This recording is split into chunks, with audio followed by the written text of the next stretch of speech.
देखिए, मैं बालिन Chaturvedi YouTube channel पर 10th क्लास की जो साइंस का है उसमें नेक्स्ट टॉपिक की अपन बात करते हैं ऊष्माक्षेपी अभिक्रिया, एक्जोथर्मिक रिएक्शन। और एक और रिएक्शन होगी हमारी ऊष्माशोषी अभिक्रिया, एंडोथर्मिक रिएक्शन। दोनों अभिक्रियाओं के बारे में ज़्यादातर क्वेश्चन पूछा ही जाता है, तो इनको अपन आज डिटेल में रिएक्शन के साथ पढ़ेंगे। सबसे पहले मैं बात करता हूँ ऊष्माक्षेपी अभिक्रिया यानी एक्जोथर्मिक रिएक्शन क्या होती है। तो इसकी डेफिनेशन है, जिन अभिक्रियाओं में उत्पाद के साथ साथ ऊष्मा का भी उत्सर्जन होता है। कहने का मतलब ये है कि उत्पाद यानी प्रोडक्ट के साथ, किसके साथ? उत्पाद यानी प्रोडक्ट के साथ साथ एनर्जी का भी क्या होता है? उत्सर्जन होता है, रिलीज होती है।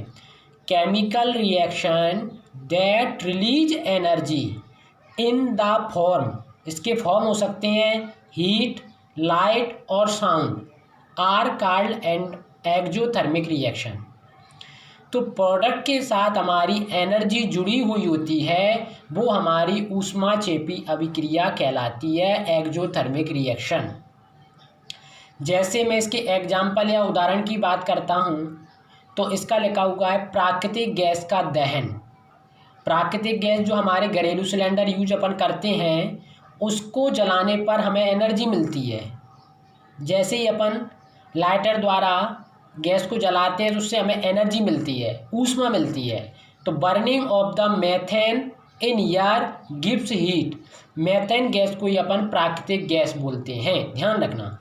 मेथेन का फॉर्मूला लिखा हुआ है CH4O2, मतलब उसको जलाना, रिएक्शन कराई, क्या बना? CO2 plus 2H2O plus heat. जलाने पर देखो हमें किसके साथ हीट जुड़ी हुई है, किसके साथ ऊष्मा जुड़ी हुई है? मैंने बताया था इसको बोलते हैं प्रोडक्ट। किसके साथ जुड़ी हुई है?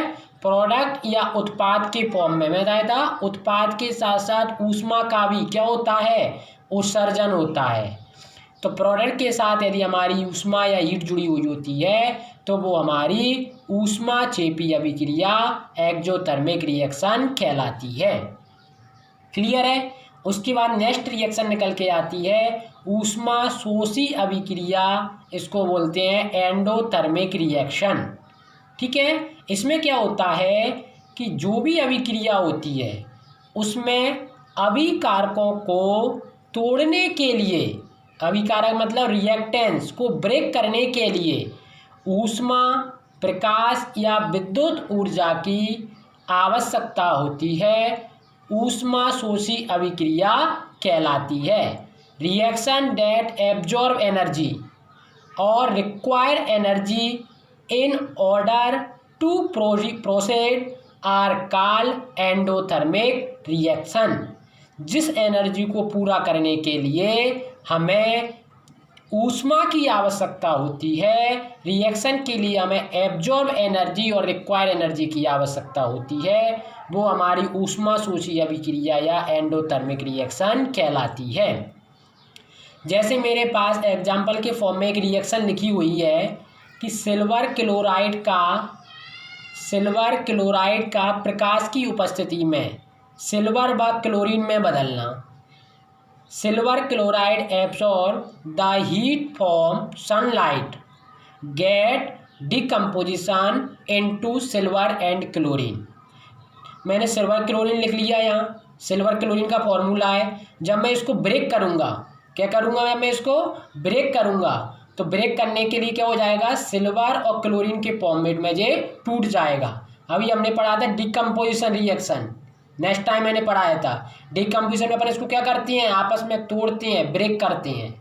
तब यहाँ बीच में जब रिएक्शन के साथ हीट या एनर्जी जुड़ी हुई होती है तो वो हमारी एंडोथर्मिक या ऊष्माशोषी अभिक्रिया कहलाती है।